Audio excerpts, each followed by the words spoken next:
కళ్యాణాంతరంగ శ్రోతలకి నమస్కారాలు. ఫస్ట్ ఇయర్‌లో పరీక్షలైనాయి. సెలవులకి నేను రిషి వ్యాలీ వెళ్ళాను. ఆ అనుభవాలు, అనుభూతులు మీతో పంచుకున్నాను. తిరిగొచ్చాము.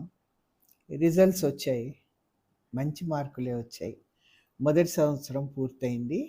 రెండవ సంవత్సరంలోకి అడుగుపెట్టాం. బాధ్యత ఇంకొంచెం ఎక్కువవుతుంది గదా! మొదటి సంవత్సరంలోనే మా క్లాస్‌మేట్స్ అంజమ్మ, లలిత, శ్యామల వాళ్ళు కొంచెం బిడియంగా అంజమ్మ అయితే బాగా కలిసిపోయేది. ఆహ్, లలిత, శ్యామల కొంచెం కొంచెం వెనక్కే ఉండేవాళ్ళు. ఛాయ, వసుబాల కూడా. పలకరించి ఛాయ, వసుబాల అయితే నాకు బీఏలో గూడా క్లాస్‌మేట్స్ కాబట్టి మాట్లాడుకుంటూ ఉండేవాళ్ళం. పురుషోత్తం గారేమో భాషా చరిత్ర చెప్పేవారు. ఆయన అథారిటీ అటు వ్యాకరణము, భాషా చరిత్ర చెప్పడం అంటే అది సామాన్యమైంది కాదు. నేను టీచింగ్ లైన్‌లోకొచ్చాక ఆ కష్టత ఎంతో అనేది నాకు తెలిసింది. చాలా ఎక్కువ జాగ్రత్తగా ఉండాలి. కానీ ఆయన అవలీలగా, అలవోకగా ఎంత బాగా చెప్పేవాళ్ళో. బీఏలో భాషా చరిత్ర ఉన్నా స్ఫూర్తిశ్రీ గారిది. అది ఎక్కువగా మనసుకెక్కింది ఎంఏలోనే పురుషోత్తం గారు చెప్పడం వల్లే. అంతవరకు మనకి మామూలుగా జనని సంస్కృతంబే సకల భాషలకును అనే మాట ఉంటుంది కదా! అట్లా కాదు. మనకి మూల ద్రావిడ భాష అనేది ఒకటుంటుంది. అందులో నుంచి మన సోదర భాషలు, అందులో ఉండేటువంటి ప్రత్యేకతలు వీటన్నిటి గురించి చెప్తూ ఉంటే విడమరిచి చాలా కొత్తగా అనిపించేది, బాగా వింతగా అనిపించేది, చాలా ఆసక్తికరంగా అనిపించేది. పురుషోత్తం గారి లెక్చర్ అయితే అసలు చాలా గుర్తుంచుకోదగినటువంటిది. ఎన్ని పాయింట్స్ చెప్పేవాళ్ళో అది కూడా కష్టం లేకుండా, ఇష్టంగా అందరినీ ఆకర్షిస్తూ, ఆసక్తికరంగా చెప్పడం నిజంగా ఆ మహానుభావులకే చెల్లింది. తర్వాత శ్రీరామ్మూర్తి గారు సాహిత్య చరిత్ర చెప్పేవాళ్ళు. సెకండ్ ఇయర్‌లో మాది మోడర్న్ పీరియడ్ స్పెషలైజ్డ్ సబ్జెక్ట్.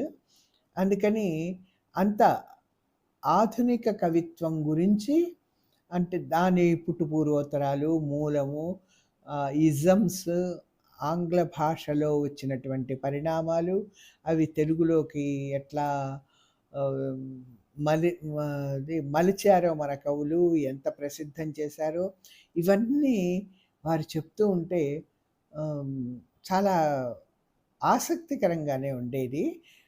చెప్పాను గదా! శ్రీరామూర్తి గారు కదలకండా, అటు ఇటు చూడకండా అట్లా చెప్పేవాళ్ళండి. ఒక శిలా విగ్రహంలాగానే.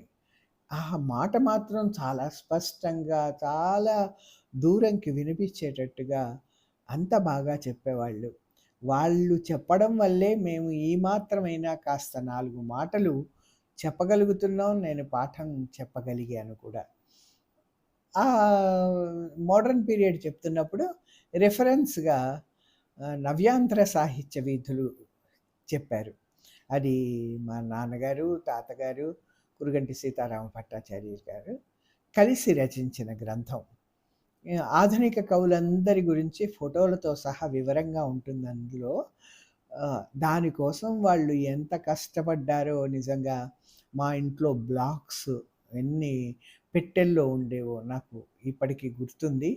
ఎంత శ్రమిస్తే, ఎంతమంది కవుల దగ్గరికి వెళ్ళి సమాచారం సేకరించి, ఎంత కష్టపడ్డారో కానీ ఆ మామ, అల్లుళ్ళు. 3 వాల్యూమ్స్ ఏమో ఇద్దరు కలిపి రాశారు. నాలుగవది కేవలం నాన్నగారు మాత్రమే రాశారు. అది తెలుగు యూనివర్సిటీ వాళ్ళు రీప్రింట్ చేశారు కూడా. ఆధునిక కవులందరి గురించి వివరాలు అందులో సమగ్రంగా ఉంటుంది. ఇప్పటి రచయితలందరికీ కూడా అంటే సాహిత్య చరిత్ర రాయాలి అనుకునే వాళ్ళందరికీ అదే మూలం అని చెప్పి డాక్టర్ ముదిగొండ శివప్రసాద్ గారు, తర్వాత ద్వానా శాస్త్రి గారు సభల్లో చెప్పడం నాకు చాలా సంతోషంగా అనిపించింది వినడం. మా కాలేజీకి వచ్చినప్పుడు గానీ, నేను వేరే సాహితీ సమావేశాలకు వెళ్ళినప్పుడు గానీ, నాన్న గురించిన ప్రస్తావన తప్పకుండా వచ్చేది. అది నాకు చాలా సంతోషం. అట్లాగే నారాయణ రెడ్డి గారు 'ఆధునికాంధ్ర కవిత్వము, సంప్రదాయాలు' అనే రీసెర్చ్ గ్రంథానికి మూలం నవ్యాంధ్ర సాహిత్య విధులే అని చెప్పారు. పర్సనల్‌గా నాకు కలిసినప్పుడు. అట్లాగే నాన్నకి ఆయన రాసిన పుస్తకం రిఫరెన్స్‌గా పంపించారు. ఒకసారి అభిప్రాయం చెప్పమని. నాకు అది కూడా బాగా గుర్తుంది. నాన్న ఉండుంటే ఎంత బావుండేది అని నేను ఎంఏలో ఎన్ని సార్లు అనుకున్నానో. శ్రీరామ్మూర్తి గారు ఏ ఏ పుస్తకాలైతే ఉదహరించేవాళ్ళో, ఆ పుస్తకాలన్నీ మా ఇంట్లో ఉండేవి. అవి నేను చాలా గొప్పగా కాలేజీకి తీసుకెళ్ళేదాన్ని గూడా. క్లాస్ రూమ్ మారింది సెకండ్ ఇయర్‌లో వచ్చిన తర్వాత. బయట లైబ్రరీ పక్క నుంచి మెయిన్ బిల్డింగ్‌కి షిఫ్ట్ అయినాం. అందరం ఇంకొంచెం దగ్గరైనాం. క్లాసులు జరుగుతున్నాయి. మాకు జూనియర్స్ వచ్చారు. ఎక్కువ మంది పట్టాపురంలోనే అద్దెకుండేవారు. ప్రస్తుతం ప్రఖ్యాతమైన హాస్య నటుడు బ్రహ్మానందం, కూచిపూడి కళాకారు కూచిపూడి డాన్స్ కాలేజీ ప్రిన్సిపల్ కీర్తిశేషులు చింతా రామనాథం, కొత్తగూడెంలో లెక్చరర్‌గా పనిచేసిన ఎంవి శాస్త్రి వీళ్ళు మా వెనక వీధిలోనే ఉండేవారు. తరచూ ఇంటికొచ్చేవాళ్ళు. కంబైన్డ్ స్టడీసో, టీలు తాగడమో, కబుర్లు చెప్పుకోవడమో అంతా. ఒక సాహితీ వాతావరణం మా ఇంట్లో ఉండేది కదా! అక్కయ్య కూడా చదివేది, శారద ఉండేది, నేనుండేదాన్ని. అట్లా మంచి కంపెనీ అనమాట అందరం. మా క్లాస్‌మేట్ అంజమ్మ ఫ్రెండ్ ముప్పాళ్ళ అరుణావతి. తను నాకు తర్వాత కాలంలో కూడా వాల్యుయేషన్‌లో కలిసేది. చాలా డైరెక్టర్ ఆఫ్ హైయర్ ఎడ్యుకేషన్ నుంచి ఏ రూల్స్, రెగ్యులేషన్స్ ఉన్నా తను నాకు తెచ్చిచ్చేది. చాలా ఆత్మీయంగా ఉండేది. అట్లాగే ఫణిరాధ కుమారి. తను మాకు దూరపు బంధువు. కాలేజీ తరఫున రష్యాకు పంపించారు కూడా యోగారావు గారు. ఇప్పటికి కూడా నాకు అందుబాటులోనే ఉంటుంది. అట్లాగే నాగసుందరి. నాగసుందరి మాకు ఎంఏలో జూనియర్ అయింది. బీఏలో క్లాస్‌మేట్. బీఏలో ఉండంగా తనకి పెళ్ళైపోయింది. అందుకని తను నాకు జూనియర్ అయింది. వాళ్ళందరూ మాకు చాలా తొందరగానే కలిసారు వీళ్ళంతా. ప్రస్తుతం అంజమ్మ, కృష్ణమూర్తి ఇద్దరూ ఈ లోకంలో లేరు. ఎంత బాగా మాట్లాడేవాళ్ళో, ఎంత స్నేహంగా ఉండేవాళ్ళో. అంజమ్మ అయితే చాలా తను పోయే ముందర హైదరాబాద్‌కి తీసుకొచ్చారు హాస్పిటల్‌కి. అక్కడ కూడా నా గురించి తలుచుకుందని చెప్పి ఆయన ఎవరి ద్వారానో చెప్పడం నాకు గుర్తుంది. అంత ఆత్మీయంగా ఉండేవాళ్ళం అందరం కలిసి. కృష్ణమూర్తి అయితే నన్ను అడుగడుగునా హెచ్చరిస్తూ ఉండేవారు. చూడు మంచి, చెడు, విచక్షణ జ్ఞానంతో ముందుకెళ్ళు. నువ్వు తెల్లనివన్నీ పాలనుకుంటావు, నల్లనివన్నీ నీళ్ళనుకుంటావు అని ఎంత బోధ చేసేవాళ్ళో, ఎంత విప్లవాత్మకంగా మాట్లాడేవారో. ఇవన్నీ గుర్తు తెచ్చుకుంటుంటే నాకు మళ్ళా ఆ రోజులే అక్కడికి వెళ్ళిపోయినాను. పోయి చాలా సంవత్సరాలైనా నాకు వాళ్ళ మాటలు గుర్తొస్తూనే ఉంటాయి.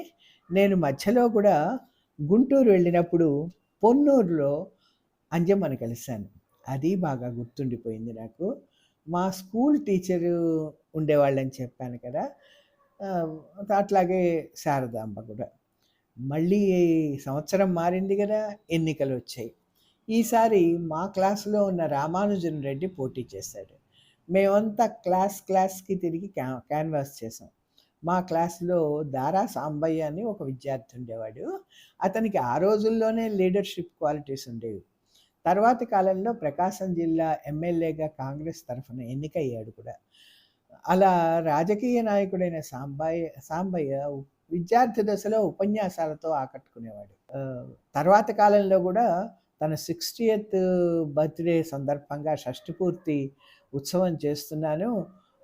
అందుకని నాకు సావనీరు వేయాలనుకుంటున్నా. మన ఎంఏ ఫోటో ఉంటే పంపించండి అని నా నంబర్ ఎవరి ద్వారానో తీసుకొని నన్ను కాంటాక్ట్ చేశారు కూడా. వచ్చినప్పుడు కలుస్తానని కూడా అన్నారు. తర్వాత మళ్ళా కాంటాక్ట్‌లో లేరు. సరే రామానుజన్ రెడ్డి మెజారిటీతో ప్రెసిడెంట్‌గా ఎన్నికయ్యాడు. మా క్లాస్ వాళ్ళం చాలామందిని కలిసి ఊరేగింపుగా ప్రొఫెసర్ జోగారావు గారింటికెళ్ళాము. వాళ్ళ అబ్బాయి షేక్స్‌పియరు అందరిని విసుక్కొని బెదిరించాడు. మాస్టర్ గారు ఇంట్లో లేరు అప్పుడు. అందరికీ ప్రెసిడెంట్ హోదాల్లో పార్టీ కూడా ఇచ్చాడు అతను. కొంతకాలం క్రిందటి వరకు అతను అంబేద్కర్ యూనివర్సిటీ వైస్ ఛాన్సలర్‌గా ఉన్నాడు. మేము అనేక సందర్భాల్లో హైదరాబాద్‌లో కూడా కలిసాం. మాతో చదివిన చాలామంది లెక్చరర్స్‌గా, ప్రిన్సిపాల్‌గా, బ్యాంకు ఉద్యోగాల్లో కూడా స్థిరపడ్డారు. లైబ్రరీ కాస్త దూరం అయింది. బిల్డింగ్ షిఫ్ట్ అయ్యాం కదా! వెళ్ళాలంటే సమయం సరిపోయేది కాదు. అయినా వెళ్ళొచ్చేవాళ్ళం. కష్టమవుతోందన్న సంగతి గుర్తించి ప్రొఫెసర్ గారు క్లాస్ రూమ్‌లోనే ఒక అల్మారా పెట్టించి అందులో పుస్తకాలు ఉంచారు. దానికి విజయ్ భాస్కర్‌ని ఇన్‌చార్జ్ చేశారు. మేము ఏ పుస్తకాలు కావాలో కాగితం మీద రాస్తే అక్కడ ఉంటే ఇచ్చేవారు. లేకుంటే లైబ్రరీ నుంచి తెప్పించేవారు. క్లాసులన్నీ అయ్యాక పుస్తకాలు ఇచ్చేవాళ్ళు. దాంతో బస్సులు వెళ్ళిపోతాయన్న భయం ఉండేది చాలామందికి. మేమైతే ఎట్లానో చివరిదాకానే ఉండేవాళ్ళం కాబట్టి ఆ భయాలు లేవు. మాలో వరలక్ష్మికి సిండికేట్ బ్యాంక్‌లో ఉద్యోగం వచ్చింది. మొదట ట్రైనింగ్ ఉండేది. స్పెషల్ పర్మిషన్ ఇచ్చారు. తను వెళ్ళేటప్పుడు అందరం పార్టీ ఇచ్చి ఫోటోస్ కూడా తీసుకున్నాం. చాలా ఏళ్ల తర్వాత ఇంకో చిన్నప్పటి ఫ్రెండ్ సిస్టా రాధ ద్వారా వరలక్ష్మి కాంటాక్ట్‌లోకి వచ్చింది. ప్రస్తుతం రెగ్యులర్ టచ్‌లోనే ఉన్నాం. తర్వాత మధ్యలో మళ్ళా విజయభాస్కర్ మా కాలేజీకి వచ్చి కలవడం. ఇట్లా చాలా కాలం తర్వాత స్నేహితుల్ని కలిస్తే, మాట్లాడితే ఆనందం చెప్పలేం కదా! మళ్ళా బాల్య స్మృతులు, చదువుకునే రోజులన్నీ గుర్తొచ్చేసి పట్టాపురం, గుంటూరు అసలు ఇంకా ప్రాణం లేచొస్తుంది. కదా! అందరికీ ఎవరికైనా అంతేనండి. పాత స్మృతులు గుర్తొస్తాయి కదా! శ్రీకళకి మంచి మార్కులొచ్చాయి. మేమంతా మా ఇంట్లో సమావేశమయ్యి చదువుతో పాటు కబుర్లు కూడా చెప్పుకునేవాళ్ళం. మా క్లాస్ వాళ్ళతో పాటు జూనియర్స్ కూడా వచ్చేవారు. అప్పట్లో బ్రహ్మానందం మిమిక్రీ చేసేవాడు.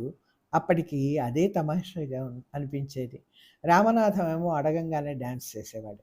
నేను అభిమానించే వాళ్ళతో పాటు నన్ను అభిమానించే వాళ్ళు కూడా ఎక్కువ మందే ఉండేవారు. ఆ భావం నన్ను ఇంకా సంతోషపెట్టేది. శారద ఎక్కువ మా ఇంట్లోనే ఉండేది. శోభ దగ్గరికి నేను, నా దగ్గరికి శోభ వెళ్ళొచ్చేవాళ్ళం. శోభ వాళ్ళ అన్నయ్య సారథి కూడా బాటనీ ఎంఎస్సీలో ఉండడం వల్ల బాగా పరిచయం కుటుంబం. వాళ్ళ పెద్దన్నయ్య భారవి, తమ్ముడు శివాజీ, చెల్లెలు రాష్ట్ర కూడా సొంత వాళ్ళలాగానే ఉండేవాళ్ళు. పతంజలి కూడా వెనక వీధిలోనే ఉండడం వల్ల మా క్లాస్మేట్స్ వచ్చినప్పుడు తను వచ్చేవాడు. వీళ్ళంతా ఇంట్లో వాళ్ళందరికీ బాగా తెలుసు. అందరూ కలిసిపోయేవాళ్ళు. మా ఫ్రెండ్ గిరిజ కూడా వీళ్ళందరితోనూ కలిసేది. మాకు 3 ఇళ్ళ అవతల నేతి సుబ్బారావు మామయ్య వాళ్ళు ఉండేవాళ్ళు. వాళ్ళ అబ్బాయి అనంతరాముడు శ్రీనాథుని రచనల్లో భాషా విశేషాల మీద రీసెర్చ్ చేశాడు. తను అప్పుడప్పుడు మాతో సబ్జెక్ట్ గురించి చర్చించేవాడు. వాళ్ళమ్మ రోజు వచ్చి మా యోగక్షేమాలు విచారించేది. మధ్యలో శ్రీకళ హైదరాబాద్ వెళ్ళొచ్చింది. తర్వాత నేను ఒక వారం రోజులు హైదరాబాద్ వెళ్ళొచ్చాను. అన్నయ్య వాళ్ళ ఇంటి నుంచి పెద్దక్కయ్య సర్వమంగళప్రద వాళ్ళ ఇంటికి తీసుకెళ్ళింది. తను ఆర్టీసీలో పనిచేసేది.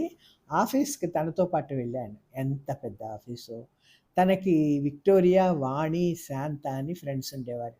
నన్ను వాళ్ళతో కలిపి కన్నవారి కలలు సినిమాకి తీసుకెళ్ళింది. అక్కయ్య చిక్కడపల్లి సెంటర్‌లో ఉండేవాళ్ళు వాళ్ళు. ప్రభు, విజయ అని ఇద్దరు పిల్లల్ని పనవ్వ దగ్గర పెట్టి ఆఫీస్‌కెళ్ళేది. పెద్దమ్మాయి జయ బాపట్లలో వాళ్ళ తాతగారి ఇంట్లో ఉండేది. బావగారికి కూడా సినిమాలు చూడడం ఇష్టమే. అందరం కలిసి తల్లి కొడుకులు అనే సినిమా కూడా చూసాం. అక్కయ్య చాలా బాగా ఆదరించి దగ్గరైన సమయం అది. ఎందుకంటే చిన్నప్పుడు పెద్దగా తెలీదు కదా! మళ్ళీ గుంటూరు వచ్చేసాను. మామూలుగానే చదువులతో, పనులతో, కబుర్లతో కాలం పరిగెత్తింది.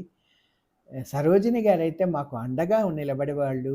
బస్సు చాలా కిక్కిరిసి ఉన్నప్పుడు ఆవిడ మాకు రక్షణగా ఉండేవాళ్ళు. అది నాకు చాలా బాగా గుర్తు. అట్లాగే పెద్దవాళ్ళు శ్రీరాములు గారని ఒకాయన, శివరామకృష్ణ గారని ఒకాయన కూడా మాతో పాటు చదివారు. అట్లా సరోజిని గారు కూడా పెద్దవారే. వారి భర్త జేకేసీ కాలేజీలో కామర్స్ లెక్చరర్‌గా ఉండేవాళ్ళు కూడా. వీళ్ళంతా చాలా కలిసిమెలిసి ఉండడం ని నిజంగా స్టూడెంట్ లైఫ్ అంటే ఎంత సంతోషంగా ఉంటుందో, ఆ జ్ఞాపకాలను నెమరేసుకోవడంలో ఉండే ఆనందం అంతా ఇంతా కాదు గదండీ! ఎవరికైనా బాల్యం, చదువు ఇవన్నీ ఈ కాలక్షేపాలన్నీ కూడా మధురానుభూతులే కదా! మళ్ళీ మరొక ఎపిసోడ్‌తో కలుస్తాం.